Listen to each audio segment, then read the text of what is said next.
और भाई ये अशोक धाम में बहुत बड़ा ही कांड हो गया, बहुत आदमी मर गया सुने हैं, 7 गो आदमी मर गया, 21-22 गो आदमी घायल हो गया।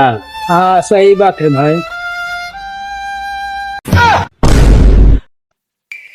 हाँ साला ये डेली लाइन ये बजे कट जाता, समझ में नहीं आता। अभी खा के निकल बे किए तो सोचे दोस्त यार जो बैठे ये साला लाइने कट गया। अब न मुंह नजर आ रहा है न कान नजर आ रहा है, समझे में आ रहा है क्या हो गया है। लाइन कटिए गलो, अब की कर में चले अपन अपन घर की। ठीक चलता सारा मूड खराब कर दिया।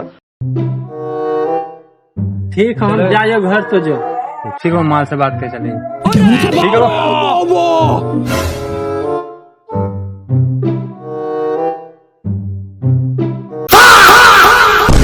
बहिया में कसी के सैया हाय दैया मार डाला रे।